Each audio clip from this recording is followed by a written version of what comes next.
Todas las voces. El 11 Radio Stream 98.7. Donde ves y escuchás todas las voces. Todas. El 11 Radio Stream.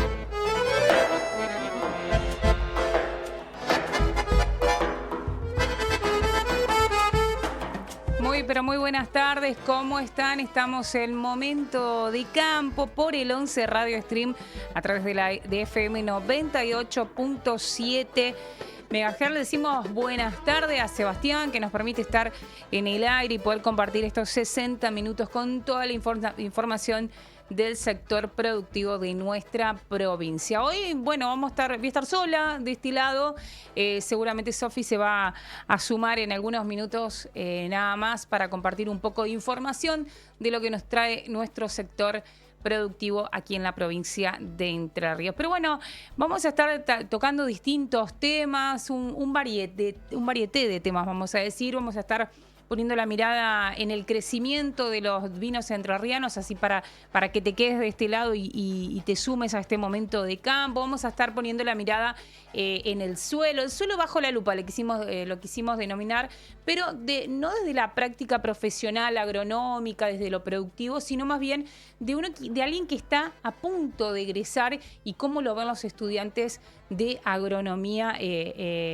Así que vamos a estar tocando este tema. También tiene que ver con el gobierno que anunció, y creo que ha sido la noticia entre ayer y hoy, es que el anuncio por parte del ministro de Economía con el tema de la nueva baja a las retenciones al campo. Y bueno, fue confirmado, como bien decía, por el ministro de Economía, pero bueno, hasta el momento el decreto no aparece, así que de alguna manera esto está afectando las exportaciones. Bueno, vamos a estar tocando un poquito de qué manera impacta esta nueva baja, si se va a dar, si no, qué está pasando actualmente en el mercado de granos. Pero bueno, estos van a ser algunos de los temas que vamos a estar tocando en estos 60 minutos de Momento de Campo. Podés comunicarte, búscanos en Instagram, en todas las redes, nos buscan simplemente como @momentodecampo y bueno, y de paso se informan de lo que pasa en el sector productivo. Estamos en Facebook, estamos en X, en YouTube también, nos buscan Momento de Campo, y si te querés comunicar también por nosotros, no por las redes sociales, lo podés hacer a través del 343-303-3333. ¿Es así, Sebastián? Sí, es así. Pero bueno, vamos a recorrer un poco la ciudad de Paraná. Nubosidad ahí en la capital provincial, según decía el locutor. Para mí hay solcito, está lindo, ¿no? Qué lindo está el río Paraná. Actualmente estamos en 29 grados 7, bueno, 30 grados podemos redondear. Hoy una mínima de 17, estuvo un poco con viento, pero 30 grados, una temperatura que, bueno, cuando se nubla parece que está más lindo, pero bueno, un poco de nubosidad variable en la capital provincial, ideal para aprovechar el río, este majestuoso río Paraná.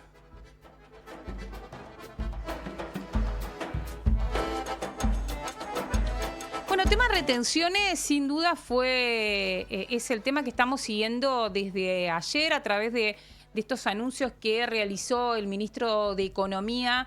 Pero bueno, el otro tema, si nos trasladamos a Entre Ríos, se dio por estos días, que tiene que ver con cambio climático, porque hay un proyecto en la provincia, se sumaría Entre Ríos a las 4 o 5 provincias que ya tienen tratamiento en este tipo de normativas, y esto tiene que ver que a través de la Comisión de Recursos Naturales y Ambiente, bueno, que es presidida por el diputado Juan Manuel Rossi. Se emitió este dictamen sobre el expediente cuyo título fue modificado y finalmente se llama este proyecto Política Pública de Respuesta Provincial frente al Cambio Climático. Bueno, en nuestra versión radial de los sábados a través de LT14 Nacional Paraná tuvimos la oportunidad de dialogar con el diputado Juan Manuel Rossi para que nos cuente un poquito más en detalle de lo que se trata este proyecto y qué sectores pone en foco. ¿Pone en foco al sector productivo? Lo escuchamos. Pudimos, después de varias reuniones de comisiones y de conversar con no solo sectores del gobierno, distintas áreas del gobierno, sino también con científicos, con ambientalistas, con organizaciones de la sociedad civil, después de varias reuniones de comisiones de ambiente, por fin pudimos sacar dictamen, que es el paso previo para que en las próximas sesiones pueda tratarse en diputados y obtener la aprobación, ¿no? Nos parece muy importante que haya sido por unanimidad, porque eso ya da un indicio muy cierto de que le va a ir bien en el tratamiento en el pleno de la Cámara. Por supuesto hay diferentes visiones cuando hay que ir a lo fino de cómo encararlo, pero la emergencia climática es un problema global y está entre nosotros. Entonces nadie puede escapar a eso. Hay gente que la sufre más, gente que la sufre menos, pero creo que tenemos que tener conciencia de eso y me parece que está bueno que la provincia de Entre Ríos pueda institucionalizar una política pública de respuesta al cambio climático, no solo a nivel provincial y municipal, creando diferentes organismos que haya que crear, sino también a través de la implementación de un plan estratégico, ¿no? que contemple las dos grandes estrategias de mitigación y de adaptación. El principal tema en Entre Ríos, que es una provincia con perfil agropecuario, tiene que ver con la ganadería. O sea, el 2/3 de las emisiones totales de la provincia están relacionadas con las actividades de la ganadería, con la descomposición del estiércol y con el residuo de las cosechas, etcétera. Ese es el principal problema que tiene Entre Ríos en términos de generación de gases de efecto invernadero, ¿no? Después el segundo tema, que viene con el 20% más o menos, es la energía, y ahí tiene que ver con la quema de combustibles, más allá de los biocombustibles que usted dice, con la quema de combustible cuando nos movemos, la fábrica, cuando nos movemos, el transporte, la ciudad, etcétera. Es eso, porque nosotros no somos productores de energía, entonces ese es nuestro problema. Y el tercer punto importante en nuestra provincia tiene que ver con los cambios de uso de la tierra y el suelo, que está muy vinculado a la ganadería, al avance de la frontera agrícola. Entonces ahí entra cuidar los bosques nativos, las áreas naturales protegidas son muy importantes. Nosotros estamos laburando mucho eso también de declarar determinadas áreas naturales protegidas, no solo en los campos o rurales, sino también en las ciudades. Eso juega mucho, también es muy importante. Bueno, todo el manejo de tierras. Y en último lugar viene esto de los residuos, que en términos de gas de efecto invernadero contaminan, pero bueno, los residuos sólidos urbanos no es lo más importante, ¿no? Por supuesto que tiene otros aportes en términos de contaminación, pero no de manera directa con la emanación de gases. El problema tiene que ver con la actividad agropecuaria, fundamentalmente el ganadero, el problema central. Entonces ahí hay que sentarse y ver eso, ver bien. Yo creo que hay que hacerlo hay un momento que va a haber que hacerlo a nivel de establecimientos o de unidades productivas, así como hay que hacerlo con los municipios y con el Estado provincial. Digo, pero pensando en por dónde empezar, porque dónde es lo que más contamina. Hay que medir exactamente y hay que ver quién hace las cosas bien y quién hace las cosas mal. Al que hace las cosas bien, tratar de buscar algún beneficio impositivo, económico, etcétera, estimularlo para que lo siga haciendo bien, una vez que se mide efectivamente a nivel de establecimiento productivo, no a nivel de sector, sino a nivel de cada establecimiento productivo. Y al que hace las cosas mal hay que tratar de que siga el ejemplo de que hace las cosas bien, y si seguís haciendo las cosas mal, o si seguís contaminando el ambiente que nos perjudica a todos, bueno, habrá que ver otros términos de sanción, como en cualquier ley, digamos.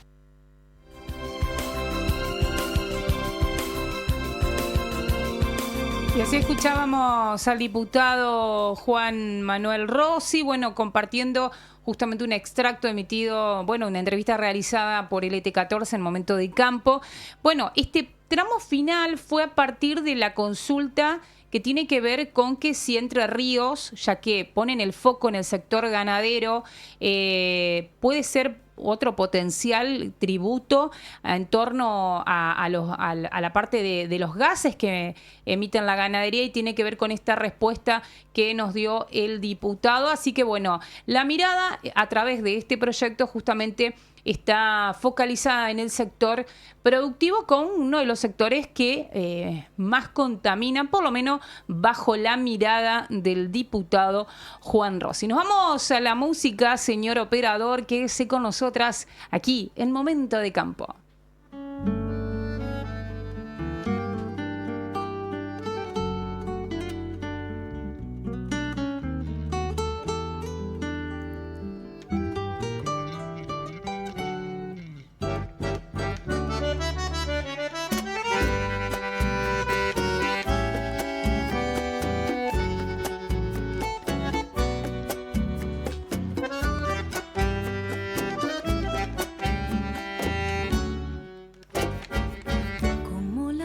estrellas que el viento hace volar va mi destino. Voy caminando sin rumbo y sin final, es mi camino.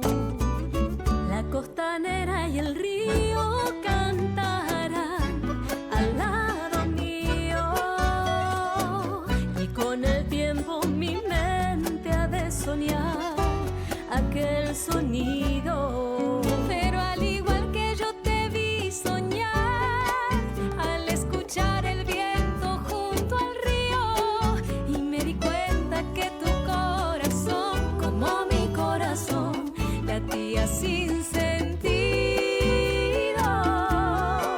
y de a poquito me acerqué hacia vos, como encontrando el fin de mi camino, y descubrí remedio a mi dolor, porque tu corazón le dio calor al mío.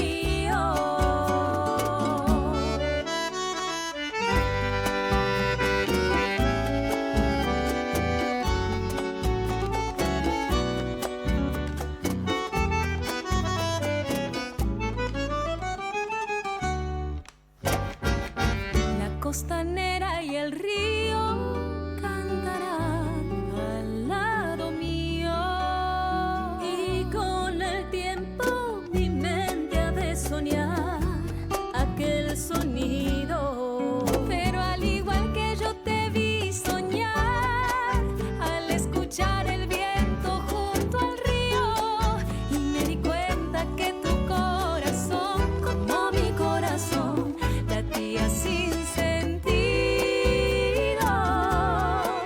y de a poquito me acerqué hacia vos, como encontrando el fin de mi camino, y descubrí remedio a mi dolor. Y seguimos el momento de campo, y es momento de poner la mirada en la vitivinicultura, en Entre Ríos, que sin lugar a duda por estos últimos 10 años quizás podríamos decir viene en crecimiento, seguramente presenta desafíos como toda producción.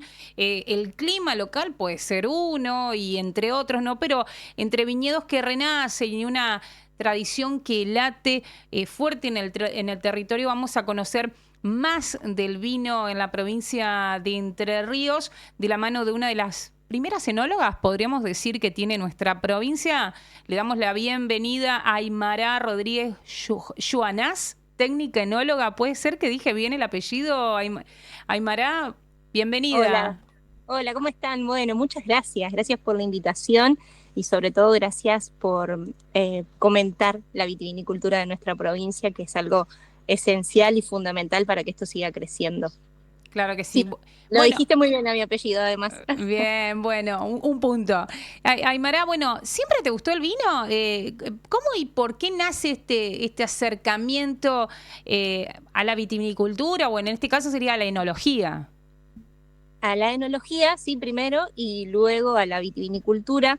En realidad me gusta el vino desde que se lo robaba a mi abuela todos los domingos que íbamos a comer cuando yo era chica, porque me llamaba mucho la atención. Ella tomaba un vino blanco con mucho hielo y el aroma que tenía ese vino blanco a mí me encantaba.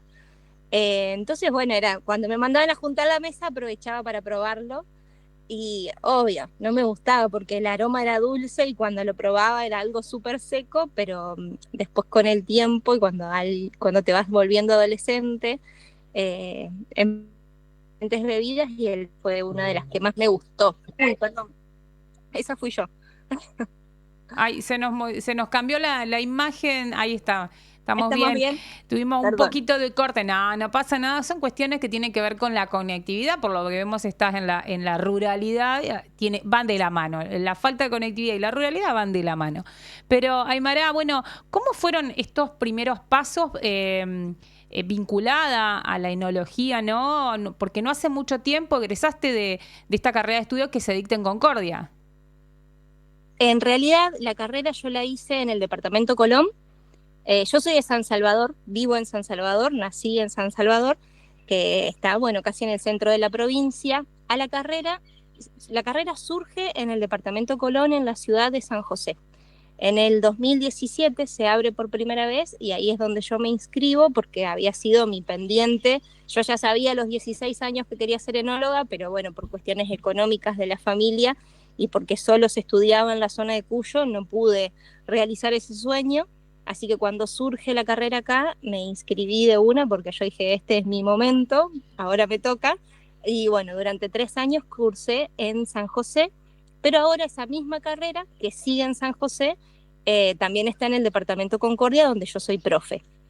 Justo ahora también estoy en el departamento Concordia porque trabajo en un viñedo acá, así que bueno, me desconecté un ratito del viñedo para venir a la entrevista. Qué bueno, qué bueno. O sea que estamos hablando de vitivinicultura y en el medio del escenario. Así que si nos querés mostrar tu alrededor, si es que estás cerca del viñedo, No enhorabuena. estoy lejos justo del viñedo porque es donde tengo señal. Estoy en el punto donde tengo señal. Bueno, aprovechemos Perdón. este punto de señal. Y bueno, ¿qué hiciste?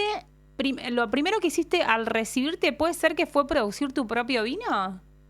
Claro, cuando me recibo en el 2019 empecé a buscar la posibilidad de comprar uvas y bueno, y doy con la suerte de conocer a una persona, que esa persona conocía a otra persona, que su padre tenía un viñedo y que no estaban elaborando vinos. Entonces, que es la gente de hoy en día, ellos producen su vino, el lugar se llama Ecovert, y bueno, la gente de Ecovert me regaló mis primeros 300 kilos de uva con los que yo hice mi primer vino, que me sirvió para carta de presentación y después decir, sé hacer vino, hago vino, soy técnica enóloga y quiero trabajar y vivir de esto.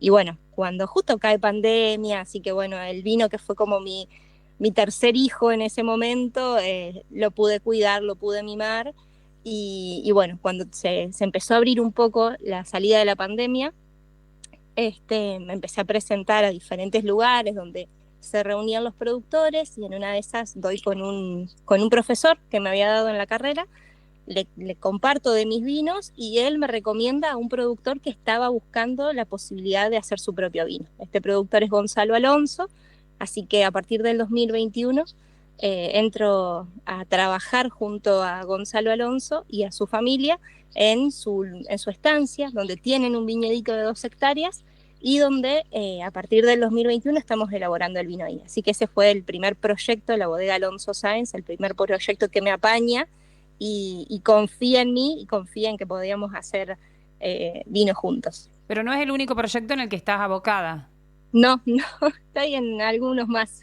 Ahora mismo estoy en Pampa Azul, este lugar es Pampa Azul, es un lugar de acá de la zona de Concordia, un lugar muy histórico y además es un lugar muy especial porque yo me estoy haciendo cargo también del cuidado del viñedo y la filosofía de este espacio es una filosofía que respeta el medio ambiente, tratamos de llevar lo más orgánico posible el cuidado del viñedo y también la elaboración de los vinos. Hacemos vinificaciones no mayores a 500 litros y todo también es con la mínima intervención posible, siempre respetando la tipicidad del vino, la esencia que otorga el terruño y bueno, y es el lugar donde hace apenas unas semanas atrás Marta de Pedro, que es la dueña, se lleva 2 de los vinos que hicimos el año pasado, un Cabernet Franc y un Tanat, los presenta en un concurso de vinos que se llama Vino Sub 30 y ganamos 2 medallas. Y estoy muy feliz por eso porque, bueno, yo soy muy crítica de mi trabajo y siempre me faltan 5 para el peso. Entonces, recibir 94 puntos en el Tanat y 95 puntos en el Cabernet Franc fue una de las cosas más lindas que me ha pasado este año porque de gente que no conoce el lugar, que por ahí no conoce la historia ni lo que estamos haciendo acá en Entre Ríos, pruebe el vino y lo puntúe tan bien, para mí es un orgullo enorme y una felicidad muy grande.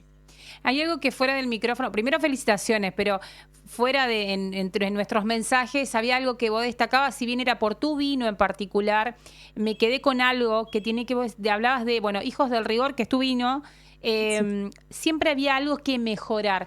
¿Cómo buscás eso que lo que haya que mejorar entre producción o entre producción, sí, entre botella y botella podríamos decir? Primero, tomando muchos vinos de diversos lugares. Tener referencias de todo es la clave, me parece. Y también tratando de conocer lo que más puedo, otras producciones de acá de la provincia y tratar de interactuar con la gente que se dedica a esto para poder llegar a diversas conclusiones que nos pueden ayudar año a año, ¿verdad? Nosotros tenemos una vez al año una posibilidad de hacer las cosas bien o de hacerlas mal. Entonces todos los años vamos aprendiendo, vamos mejorando técnicas, vamos entendiendo mucho también cómo se comportan las plantas dependiendo cómo viene el clima, que eso es algo que varía muchísimo acá en nuestra provincia. Entonces, como para que tengan una idea, si nosotros tenemos veranos muy cálidos, en nuestros vinos vamos a tener aromas a fruta cocida o aromas a especias o aromas más balsámicos. En cambio, si tenemos veranos que son más lluviosos, vamos a tener mucha fruta fresca en nuestros vinos, vamos a tener una linda estructura, vamos a poder lograr también un poco más de alcohol. Todo eso lo vamos aprendiendo con el paso del tiempo, con un montón de experiencia, con fracasos también, obviamente, pero bueno, todo eso hace que año a año podamos ir mejorando y sobre todo teniendo referencias, eso es puntual, sabiendo a dónde quiero ir o qué es lo que quiero lograr. Bien, y en algo que quiero destacar es que trabajás con muchos de los que hoy son tus alumnos, que fueron tus alumnos en realidad, es parte de tu equipo. En realidad pasa así, yo soy profe hace 2 años de la misma tecnicatura donde me recibí, pero acá en el departamento Concordia. Y bueno, este año se recibieron mis primeros colegas, así que la idea es poder trabajar con ellos, porque hasta ahora trabajo sola, yo trabajo en 6 proyectos de acá de la zona de la costa del río Uruguay, y es un trabajo que hacerlo sola es complicado. Siempre tengo igual ayuda desde los proyectos, siempre hay gente que está dándome una mano en el tema de la vendimia, en los movimientos más intensos, en el fraccionamiento de los vinos, pero poder contar con personas que, bueno, por ejemplo, viven en el departamento Concordia y que durante las fermentaciones, que es algo que se cuida y se controla a diario, poder decir, bueno, hoy anda por favor vos a hacer los controles o mandarlo a hacer algo específico y saber que lo van a entender y que van a saber qué es lo que necesitamos buscar. Entonces eso me da mucha tranquilidad también, porque si no yo salgo durante la vendimia, que a nosotros se da en enero y en febrero, salgo de mi casa a las 6 de la mañana, hago 350 kilómetros diarios y no vuelvo hasta la noche. Entonces, saber que voy a tener colegas con los que voy a poder contar para hacer tomar pequeñas decisiones o pequeños movimientos, para mí eso es fundamental y me deja muy contenta y tranquila. Sin dudas. Consulta, porque si vemos si hay que probar para conocer y tener este paladar particular, ¿qué diferencias encontrás entre los vinos que se producen en la costa del Uruguay con los de la costa del río Paraná? ¿Hay diferencias? Sí, hay diferencias, porque en realidad también cambia mucho el suelo. Nosotros acá en la costa del río Uruguay también tenemos más lluvias y las temperaturas son diferentes, pero uno de los caracteres esenciales de los vinos los aporta el suelo. Entonces me pasa mucho acá en esta parte, en esta costa, que yo trabajo en diferentes proyectos que pueden estar distanciados a 25 kilómetros aproximadamente, y en los 2 lugares hago tanat. Y el tanat que hago en un lado no es igual al tanat que hago en el otro lado, porque los suelos son completamente diferentes. Entonces yo tengo que adaptarme y entender ese suelo para saber qué voy a buscar en el vino que voy a elaborar. Y por ejemplo, me pasa mucho con los vinos de la costa del Paraná, que son vinos más minerales, que yo acá no los logro. Ustedes tienen una linda carga mineral en sus vinos porque tienen suelos más minerales que los nuestros. Así que, bueno, eso aporta muchísimo la diferencia que hay entre las 2 costas. Para ir cerrando y bien concreto, porque en realidad tengo un montón de preguntas para hacerte, pero me quiero quedar con esta porque estamos en tiempo de fiestas. ¿Qué recomendación en esta mesa diversa que tenemos, no solo como entrerrianos, sino como argentinos, qué recomendación le haces para apostar, ¿no? De estos vinos, de esta gran variedad de vinos entrerrianos que tenemos, para incorporar a la mesa navideña de fin de año y aprovechar esta producción tan linda que tenemos? Bueno, prueben los vinos blancos y rosados que se les crucen. Realmente yo creo que Entre Ríos es una tierra que va a tener mucho potencial en estos estilos de vino. También están saliendo muy lindos espumantes, así que si se les cruza algunos de esos, cómprenlos, pruébenlos. y si les gustan, obviamente compártanlo con otras personas, que eso nos ayuda muchísimo. Y después depende también mucho el estilo de vino, hablando de tintos, que les guste.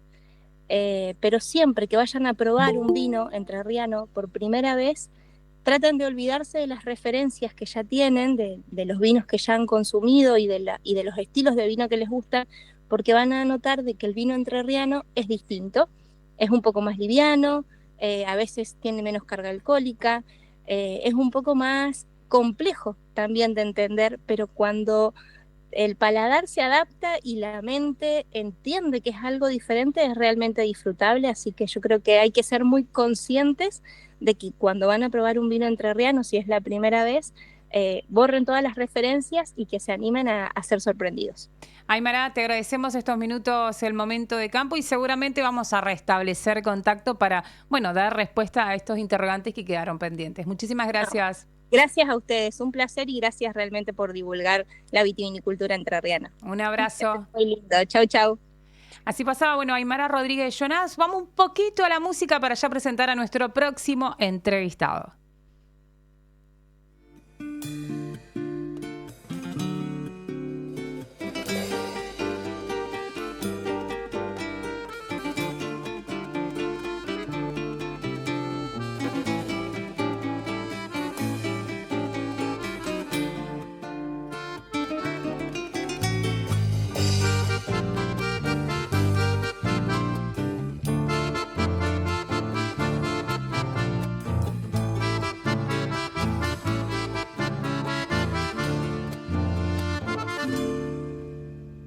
El viejo río que va cruzando el amanecer, como un gran camalotal, lleva la balsa en su loco vaivén. El 11 Radio informa. Noticias actualizadas cada 30 minutos. 17, un minuto en la República Argentina. La temperatura en Paraná, 30 grados 7 décimos. El cielo está parcialmente nublado. Milei decidió suspender su agenda oficial en Noruega y retornar al país tras asistir a la ceremonia de entrega del Premio Nobel de la Paz otorgado a la hija de María Corina Machado. Inicialmente el mandatario tenía previstas reuniones con el rey Harald V y el primer ministro Jonas Gahr Støre de Noruega para potenciar vínculos económicos. Sin embargo, estos encuentros fueron cancelados. Milei regresa a Argentina, donde el Congreso debe debatir en sesiones extraordinarias las reformas estructurales y el paquete de leyes diseñados por el Poder Ejecutivo. La Municipalidad de Paraná intensificó los controles vehiculares en el centro para garantizar la circulación en los carriles exclusivos del transporte de pasajeros. La Dirección de Tránsito busca mantener despejados estos sectores, prohibiendo ahora el estacionamiento en los carriles hasta las 21, una extensión del horario anterior. Las infracciones más frecuentes son la obstrucción del carril y el estacionamiento en esquinas y ochavas. Se considera una falta grave que puede implicar el acarreo del vehículo, ya que perjudica el viraje de las nuevas unidades de colectivos, dijeron a El 11. La Dirección de Tránsito nos ha bajado lineamientos muy específicos, un plan de trabajo que aborda mantener la libre circulación de lugares estratégicos por donde circulan estas nuevas unidades de transporte. Las infracciones con más estadística que estamos constatando hoy en día es obstrucción de carril exclusivo de transporte, lugares destinados para el ascenso y descenso de pasajeros y una falta considerada grave que está estipulada en la ordenanza, que es estacionamiento en esquinas o en ochavas, que perjudica el viraje de las nuevas unidades. ATE convocó un paro provincial para mañana en reclamo por salarios y condiciones laborales. La medida de fuerza busca la reapertura de paritarias, el cumplimiento de instructivos de recategorizaciones y manifestar el rechazo a la reforma previsional. El gremio también exige el pase a planta permanente de personal contratado y aumentos de emergencia para jubilados. ATE aseguró que se garantizarán guardias mínimas en los servicios esenciales. La AFA sorteó los cruces de 32avos de final de la Copa Argentina 2026 con la participación de 64 equipos. Boca debutará ante Gimnasia de Chivilcoy, mientras que River enfrentará a Ciudad de Bolívar y un hipotético superclásico solo podría darse en una final. Por su parte, Independiente jugará con Atenas de Río Cuarto y Racing lo hará frente a San Martín de Formosa. El actual campeón Independiente Rivadavia de Mendoza comenzará la defensa del título ante Estudiantes de Buenos Aires. La temperatura en la ciudad de Paraná 30 grados 7 décimos, humedad 48%, presión en hectopascales 996,5, vientos del sudoeste a 10 km por hora, visibilidad 15 km, cielo parcialmente nublado a las 17:04. Manténgase informado ingresando al portal de noticias el11.com. El 11 Radio Stream 98.7. Todas las voces. Todas las voces. Todas las voces. El 11 Radio Stream 98.7. Donde ves y escuchás todas las voces. Todas. El 11 Radio Stream. El 11 Radio Stream 98.7. Donde ves y escuchás todas las voces. El 11 Radio Stream.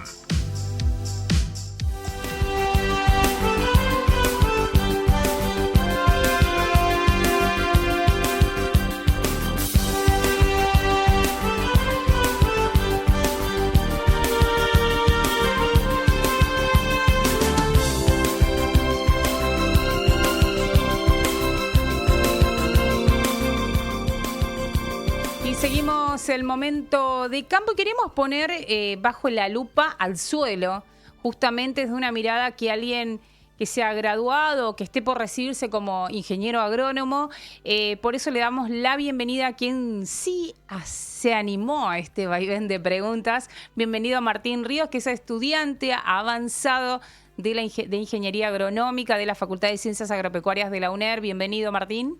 Hola, ¿qué tal? ¿Cómo va? ¿Todo bien? Bien, bien. Bueno, dije bien. Sos el único que se animó a este vaivén de preguntas en un recorrido, ¿no? Con cariño. Sí, no, tal cual. Me habló Rodrigo Penco y me dijo que sería bueno hacer un streaming. Y bueno, nada, me animé porque habían varios que estaban también para sumarse y no dieron el brazo a torcer. No dieron, exacto, eso es cierto. No.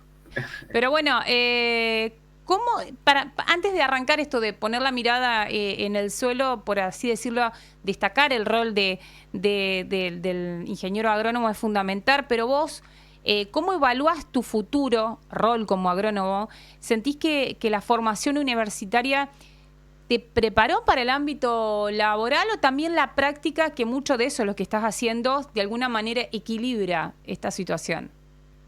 No, sí, mira, en lo que fue el recorrido, de lo que está haciendo el recorrido de la carrera, lo que te permite es, para el día de mañana, darte herramientas en el cual a uno, obviamente, las prácticas en lo que fue todo mi transcurso en la carrera, porque terminé de cursarla hace poco, te ayuda a poder ir metiéndote en lo que es el mercado, pero yo diría que falta todavía práctica para uno insertarse de la mejor manera, como así decirlo, ¿no?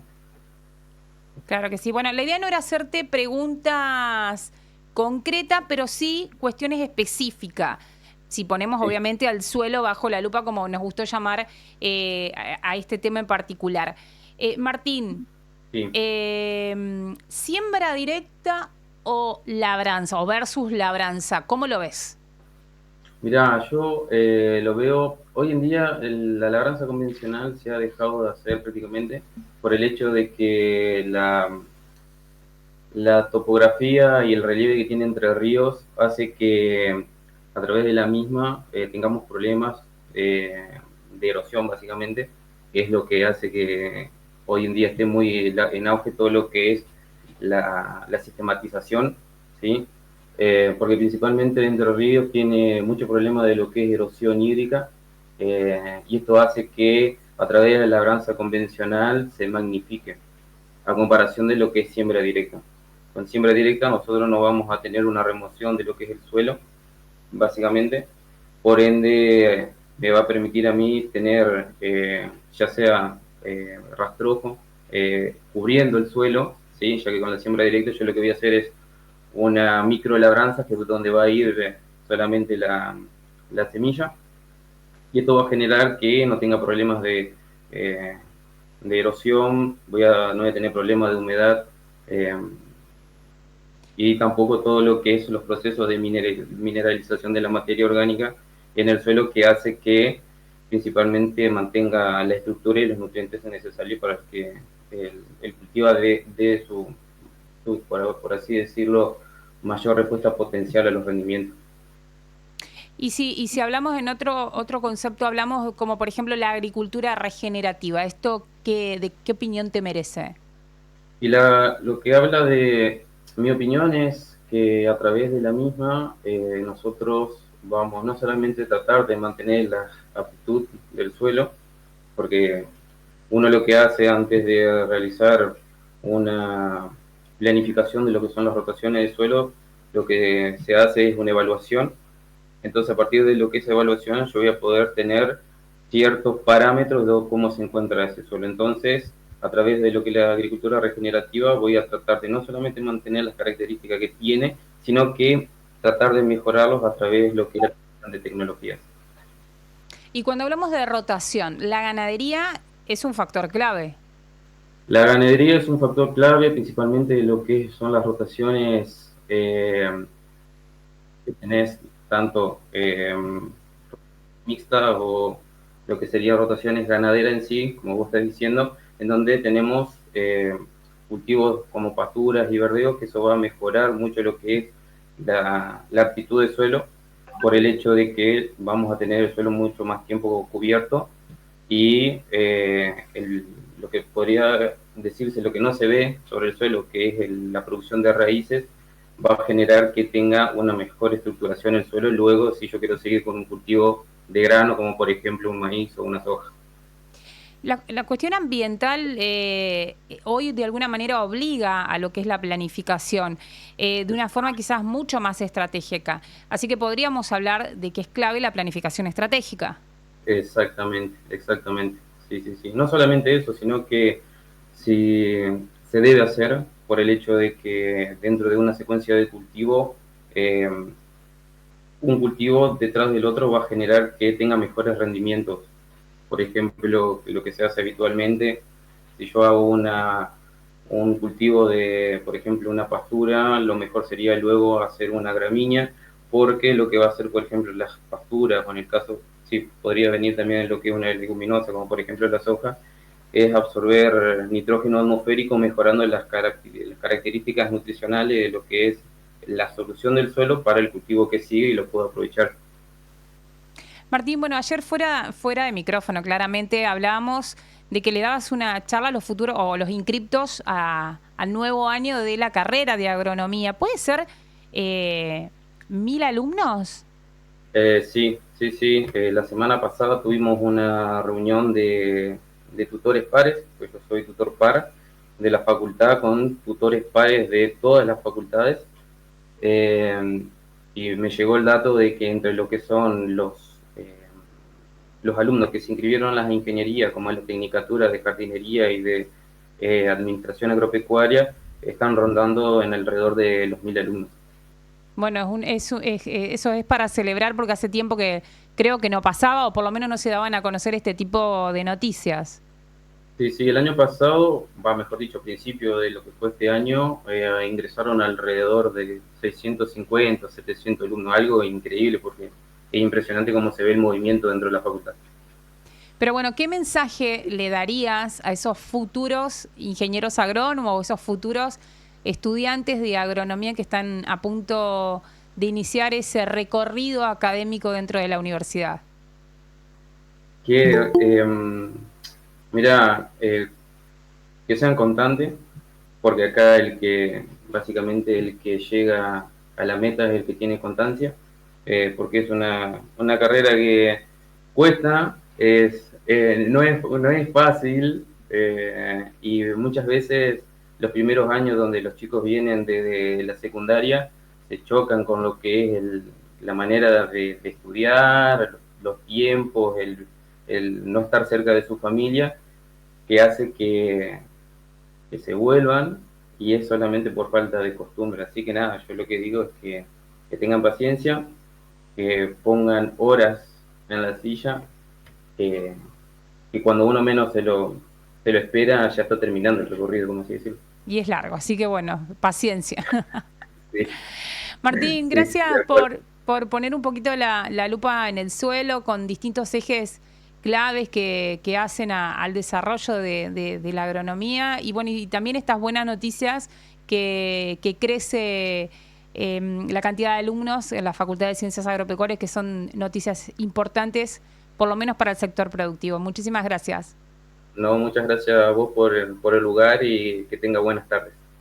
Así pasaba entonces con nosotros Martín Río, estudiante avanzado de la carrera de agronomía en la Facultad de Ciencias Agropecuarias de la Universidad Nacional de Entre Ríos. Vamos un poquito a la música y ya le ponemos la lupa, valga la redundancia con lupa, le ponemos la lupa a las retenciones. ¿Qué tema, no? Volvemos a hablar de retenciones y oficializadas, el interrogante.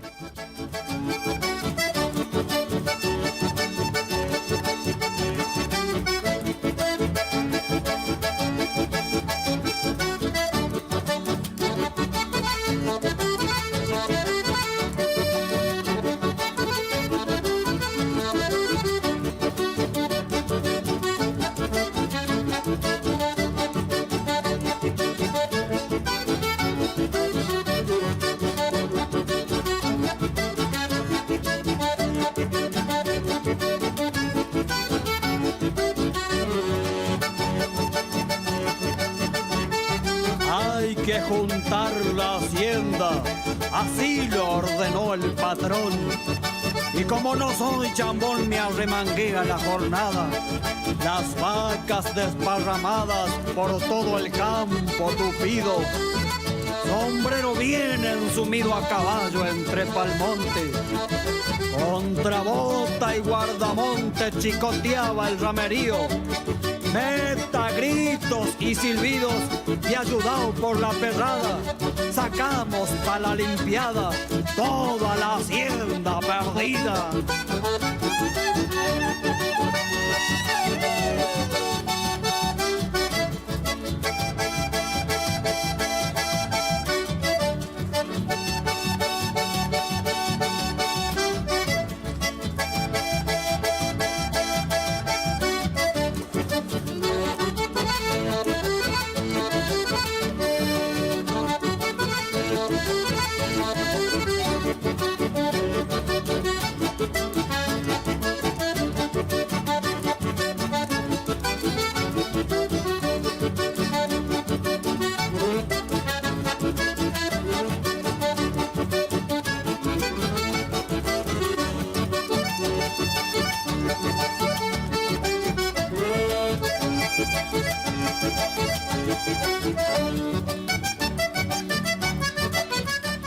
Y el gobierno ayer anunció una nueva baja de retenciones al campo y lo confirmó el ministro de Economía, Luis Caputo, vía la red X, lo que antes conocíamos como Twitter. Pero el decreto aparece o no aparece, o por lo menos las noticias a nivel nacional indicaban que no aparecía. Le damos la bienvenida a Momento de Campo, el modo stream, a Eugenio Irazuegui, economista, analista de mercados de la firma CENI. Eugenio, bueno, hoy nos encontramos de otra manera, hoy nos vemos los rostros. Es verdad, si no veníamos siempre por teléfono en el programa del sábado a la mañana. Exacto, bueno, hoy charlamos de otro modo a través de, bueno, nos vemos un poquito el rostro y eso está bueno, pero ¿el decreto de las retenciones aparece, no aparece, Eugenio? ¿Qué está pasando? Y si no aparece, ¿qué pasa en el mercado? Bueno, todavía no está reglamentada la rebaja de los derechos de exportación. Igual, esto fue anunciado en el día de ayer por la mañana y, bueno, dado el carácter de la medida, digamos, estamos dentro de un tiempo prudencial hasta que se haya publicado en el boletín oficial. Y me refiero a que no ha sido, a diferencia quizá de otros cambios que sí se han dado en los derechos de exportación, sería una rebaja, bueno, de entre 2 y 1 punto porcentual, dependiendo del producto, sin ningún condicionamiento y sin ningún plazo de tiempo, como sí se ha dado en otras oportunidades, por lo que, digamos, no debería tener ningún tipo de complejidad o de algún tipo de particularidad que dé a pensar alguna otra cosa. O sea que el mercado ya en el día de ayer reaccionó positivamente en los precios locales. En el caso del trigo, en la operatoria de término tuvo subas de casi $4 por tonelada, que bueno, prácticamente reflejan la rebaja impositiva por el derecho de exportación, que en el caso del trigo pasaría del 9,5% al 7,5%. En el trigo es lo que más impacta, podríamos decir, significativamente. Sí, considerando que estamos en pleno proceso en la cosecha de trigo, son 2 puntos porcentuales de una alícuota más baja, o sea, porque bueno, tenemos 2 puntos en el caso del trigo, 2 puntos en el complejo de la soja, tanto en el poroto como en lo que es harina y aceites, pero bueno, dada la alícuota de cada uno, digamos, la rebaja tributaria es mayor en el caso del trigo, y bueno, y la cebada también, que pasaría en el 7,5%. Y sobre todo también por la época del año en la que estamos, en pleno, como te decía antes, en pleno proceso de trilla, bueno, con una campaña que en términos agronómicos es muy prometedora. Ya es un hecho que Argentina en este ciclo va a tener una cosecha récord de trigo. Digamos, el tema ahora, la incógnita es, bueno, en cuánto va a ser el volumen de cosecha, pero bueno, dependiendo de la fuente, pero un poco estamos estimando nosotros 25.500.000 toneladas, que bueno, serían casi 7 millones de toneladas más de lo que fue la campaña anterior, que la campaña anterior no había sido una campaña mala en términos productivos. Así que bueno, ahora con esta rebaja impositiva que, sobre todo en los precios del trigo, que vienen en niveles bastante bajos, un poco por la oferta, no solamente por la oferta argentina, sino también porque, bueno, estamos en un mundo en donde hay trigo. Australia, que es el principal competidor de Argentina en el hemisferio sur, también está a punto de tener una muy buena cosecha, bueno, también en plena recolección ahora. Y bueno, este excedente de exportación que tendría Argentina lo debe colocar en un mercado con exportadores en donde tienen mercadería. Y así todo, el trigo argentino está siendo muy competitivo en términos de precios. En términos de precios, ¿cómo incide la calidad? Porque tenemos gran volumen de producción, pero la calidad está un poquito, no sabría, la parte de calidad no la tengo muy bien en claro, pero incide en la cuestión del precio. Exactamente, sí, es la contrapartida a rendimientos muy altos. Suele haber obviamente una correlación inversa entre lo que es calidad, sobre todo el nivel de proteína, el contenido proteico del trigo y los rendimientos, pero bueno, puntualmente en esta campaña 25-26, en todo lo que es la región central del país, me refiero a Córdoba, Santa Fe, quizás norte de Buenos Aires, bueno, y la provincia de Entre Ríos también, bueno, se da que, bueno, a medida que fue avanzando la trilla, muy buenos rendimientos, pero niveles de proteína que te diría 8 o 9%, o sea, lejos de alcanzar los estándares de calidad necesarios en la comercialización. Y eso, bueno, deriva en descuentos en los precios, no solamente para los estándares de la molinería, que busca, bueno, trigos más duros, de mejor calidad, o sea, con mayor nivel de proteína, sino en los estándares de exportación también, y bueno, eso hace que los precios tengan descuentos por esta calidad. Pero en lo que es un trigo, digamos, estándar, ya veníamos con precios bajos, o sea, en torno de los $175, 180 para enero, y ante semejante aluvión de cosecha, ahora la particularidad también es que, diría desde mediados de noviembre hasta ahora, empezó a cobrar mayor relevancia la logística, con el crecimiento de la descarga de camiones en lo que es toda la zona de la River, en donde un cupo empezó a cotizar cada vez más. Y eso, bueno, las diferencias de precio que tenemos con trigo con descarga a, por ejemplo, fines de diciembre o incluso de enero, y ni hablar de marzo. O sea, eso producto de las necesidades logísticas en cuanto a la entrega de mercadería. Eugenio, haciendo memoria, alguna vez lo charlamos, en esa quita de retenciones del mes de septiembre, si mi memoria no me traiciona, el no beneficiado en las quita de retenciones de septiembre fue el productor y sí los exportadores. En esta quita de retenciones, ¿podemos pensar que el productor puede ser el beneficiado a la hora de pensar en esa ecuación económica para el productor? Y en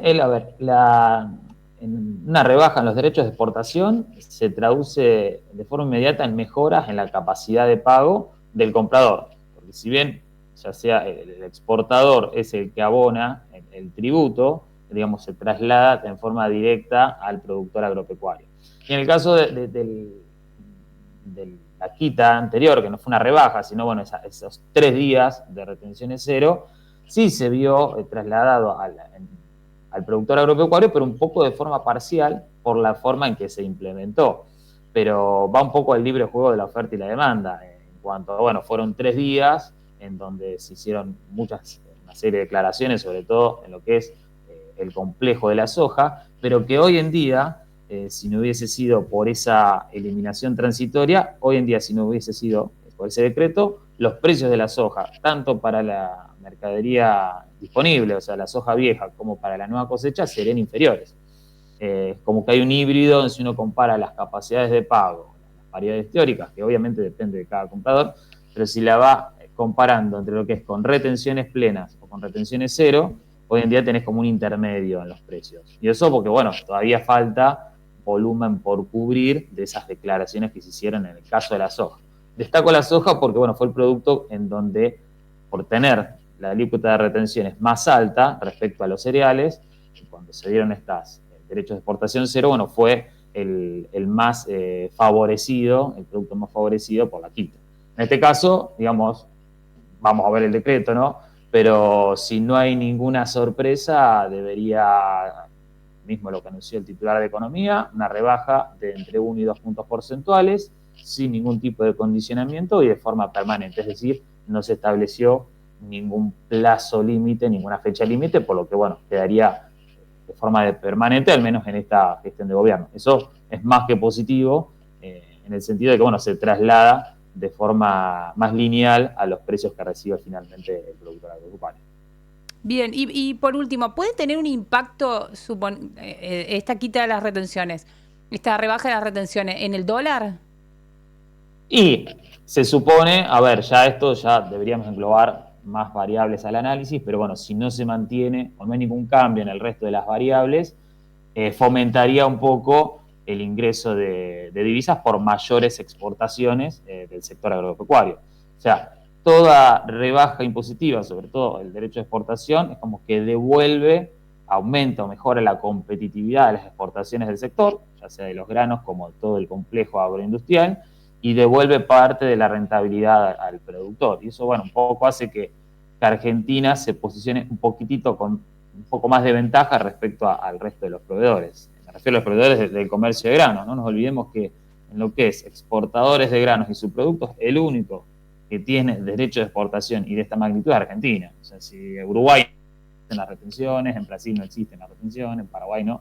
Y por eso, bueno, han crecido relativamente más que Argentina, bueno, por una cuestión de que acá ahora el productor a lo mejor estaba recibiendo $340, cruzás el charco y un productor recibía $480, $490. Me refiero al charco, el río Uruguay, para dar un ejemplo. Entendible. Eugenio, agradecida como siempre, un placer escucharte y dialogar un poquito del mercado de granos, así que te mando un fuerte abrazo. Dana, gracias a ustedes, a ustedes, a todo el equipo y bueno, hasta la próxima. Muchas gracias. Un abrazo, Eugenio. Eugenio Irazuegui, de la firma CENI, hablando un poquito del tema retenciones. Teníamos algo para compartir que tiene que ver, bueno, el interrogante es, primero no hay decreto en lo que tiene que ver con las retenciones para estos principales granos, que si repasamos estas nuevas alícuotas quedarían establecidas, como bien decía Eugenio, que de alguna manera lo comentaba, que la soja baja del 26% al 24% y los subproductos de soja del 24,5% al 22,5%, trigo y cebada del 9,5% al 7,5%, maíz y sorgo del 9,5% al 8,5% y girasol del 5,5% al 4,5%. Bueno, estos son los datos que se dieron a conocer, pero bueno, aún sin decreto no tenemos confirmadas estas rebajas a las retenciones de los principales commodities del agro. La pregunta, ¿y la carne vacuna qué pasa? Es el gran interrogante que algunos sectores de la ganadería se realizan. Bueno, y así terminamos este momento de campo. El abrazo para Sofi, que seguro está del otro lado mirando, y que se va a sumar en la próxima de Momento de Campo aquí, a través del stream del 11. Nos encontramos, Seba, el próximo miércoles, minutito después de las 16:30, con esto que es Momento de Campo. Muchas gracias. Chau, chau.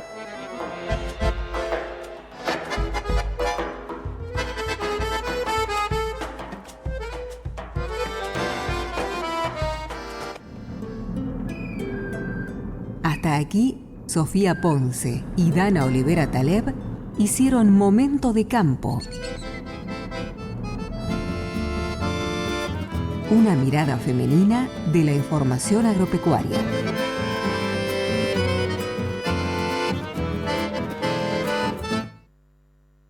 Estamos en YouTube. El 11 Radio Stream. Seguinos. @el11com. @el11com. 98.7.